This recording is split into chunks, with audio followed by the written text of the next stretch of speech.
लालू की पार्टी राष्ट्रीय जनता दल के बिहार प्रदेश अध्यक्ष जगदानंद सिंह काम पर लौट आए हैं। उन्होंने घर से कामकाज संभाल लिया है। इसके साथ ही उनकी नाराजगी और इस्तीफे के अटकलों पर भी विराम लग गया है। बताया जा रहा है कि जगदानंद सिंह को मार्च तक पद पर बने रहने को कहा गया है ताकि तय प्रक्रिया के तहत अगले प्रदेश अध्यक्ष का चुनाव हो सके। उपचुनाव के रिजल्ट में मिली हार के बाद जगदानंद सिंह ने खराब स्वास्थ्य का हवाला देकर पद छोड़ने की बातें शीर्ष नेतृत्व को कही थी। साथ ही उन्होंने ऑफिस आना बंद कर दिया था। इसके बाद उनको घर से ही मार्च तक काम करने को कहा गया है। पार्टी में नए प्रदेश अध्यक्ष की खोज तेज हो गई है। बताया जा रहा है कि पार्टी सिंह की तरह अनुशासन प्रिय और साफ छवि के नेता की तलाश कर रही है। सूत्रों के अनुसार अगला अध्यक्ष तेजस्वी यादव की पसंद का हो सकता है। जगदानंद सिंह की पारी खत्म होने के साथ ही आरजेडी सुप्रीमो लालू यादव का राज भी पार्टी में कम हो जाएगा। इसके बाद पार्टी पदाधिकारियों के चयन में तेजस्वी की पसंद हावी रह सकती है। हालांकि अंतिम फैसला लालू यादव ही करेंगे। आरजेडी के राष्ट्रीय कार्यकारिणी की बैठक जनवरी 2025 में होगी। इसके बाद पार्टी पदाधिकारियों का चुनाव शुरू हो जाएगा। बूथ, पंचायत, प्रखंड और जिला स्तर के चुनाव के बाद प्रदेश और राष्ट्रीय स्तर के नेताओं का चुनाव होगा। बताया जा रहा है कि मार्च तक प्रदेश अध्यक्ष का चुनाव पूरा कर लिया जाएगा। इसके बाद अप्रैल तक राष्ट्रीय अध्यक्ष का चुनाव पूरा हो जाएगा। जगदानंद सिंह ने कहा था कि मेरी तबीयत ठीक नहीं है और मैं बहुत बोलने की स्थिति में नहीं हूं। प्रदेश अध्यक्ष के लिए इन 5 नामों की चर्चा तेज है। आरजेडी के अगले प्रदेश अध्यक्ष के लिए पार्टी के अंदर और बाहर चर्चा शुरू हो गई है।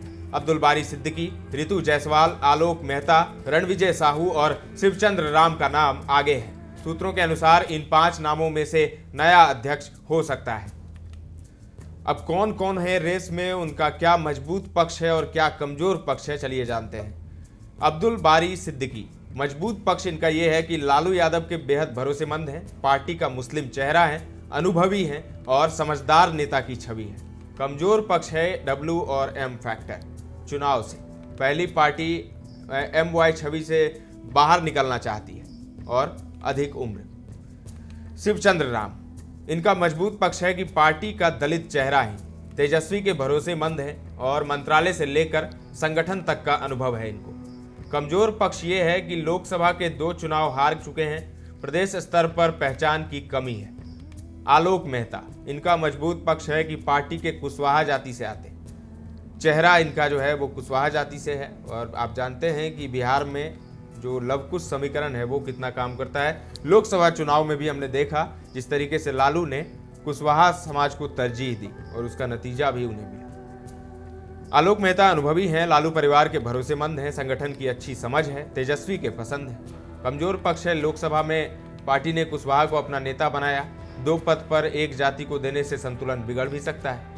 अब आइए, एक महिला इसमें सबसे ऊपर हैं, रितु जायसवाल इनका नाम है। और रितु जायसवाल के बारे में तो आप जानते ही हैं किस तरीके से एक पंचायत की मुखिया रहते हुए खूब सुर्खियों में आई थी और उसके बाद विधानसभा का चुनाव भी लड़ा उन्होंने और लोकसभा का भी चुनाव लड़ा। लोकसभा का चुनाव उन्होंने आनंद मोहन की पत्नी लवली आनंद के खिलाफ लड़ा था। बहुत कम अंतर से वो हार गई थी। मजबूत पक्ष है, तेज तर्रार हैं, जमीनी महिला नेता हैं, OBC समाज से आती हैं, नेशनल लेवल तक पहचान है, तेजस्वी की भरोसेमंद और लड़ाकू नेता की छवि है, संगठन का अनुभव भी है। कमजोर पक्ष है, चुनाव में लगातार मिल रही हार, मुद्दों में अनावश्यक आक्रामक रुख। रणविजय साहू, मजबूत पक्ष है, संगठन की समझ है और भरोसेमंद युवा नेता है, तेजस्वी और जगदानंद सिंह के खास हैं। कमजोर पक्ष ये है कि अनुभव की कमी है और प्रदेश स्तर पर अपील नहीं है। इससे पहले 2 बार इस्तीफे पर अड़ चुके हैं जगदानंद सिंह। अब आइए जगदानंद सिंह पर, आखिर जगदानंद सिंह का मामला क्या है। इससे पहले भी वो 2 बार इस्तीफे पर अड़ गए थे, तब लालू और तेजस्वी ने उन्हें मनाया था। 5 जुलाई 2021 की बात है। छात्र आरजेडी के कार्यक्रम में तेज प्रताप यादव ने जगदानंद सिंह को हिटलर कह दिया। इस पर जगदानंद सिंह भड़क गए और पार्टी ऑफिस आना बंद कर दिया। 15 अगस्त को प्रदेश कार्यालय में झंडोत्तोलन भी नहीं आए, उसमें झंडोत्तोलन कार्यक्रम में भी नहीं आए जो कि प्रदेश अध्यक्ष को करना था। बाद में तेजस्वी यादव ने उन्हें मनाया। इसके बाद जगदानंद सिंह ने 2022 में भी पार्टी आना बंद कर दिया था, पार्टी ऑफिस आना। उनके बड़े बेटे सुधाकर सिंह तब कृषि मंत्री हुआ करते थे और वह सीएम नीतीश कुमार के खिलाफ हमलावर थे। इस पर सुधाकर सिंह को इस्तीफा देना पड़ा। इस्तीफा स्वीकार होने पर जगदानंद सिंह नाराज हो गए। 2 अक्टूबर 2022 से पार्टी ऑफिस आना बंद कर दिया। तब लालू यादव ने मनाया था। तो जगदा बाबू इतने खास क्यों हैं? तो खास इसीलिए हैं क्योंकि फॉरवर्ड के प्रतिनिधि हैं, उस दल में हैं जहां एमवाई समीकरण सर्वप्रमुख है, अनुशासन प्रिय हैं, लालू के दोस्त हैं, उनके राजदार भी हैं, वरिष्ठ हैं, धाक है और अपनी बात कहना जानते हैं। राजद जैसी पार्टी में डिसिप्लिन कायम कर रहे हैं। तेजस्वी से भी अच्छी बनती है। रामचंद्र पूर्वे सबसे अधिक समय रहे अध्यक्ष। अब बिहार प्रदेश अध्यक्ष और उनका कार्यकाल देखते हैं। आरजेडी में कौन कौन से ऐसे प्रदेश अध्यक्ष हुए हैं और उनका कार्यकाल कितने दिनों का रहा है। सबसे पहले नाम आता है कमल पासवान का। 5 जुलाई 1997 से 29 जुलाई 1997 तक ये रहे थे। उसके बाद उदय नारायण चौधरी बनाए गए, जो कि 30 जुलाई 1997 से 17 अप्रैल 1998 तक रहे। पीताम्बर पासवान, ये 18 अप्रैल 1998 से 29 सितंबर 2003 तक रहे। अब्दुल बारी सिद्दीकी रह चुके हैं। 30 सितंबर 2003 से लेकर 4 दिसंबर 2010 तक वो आरजेडी के प्रदेश अध्यक्ष थे। रामचंद्र पूर्वे, जो कि सबसे अधिक समय तक रहे हैं, 5 दिसंबर 2010 से लेकर 26 नवंबर 2019 तक।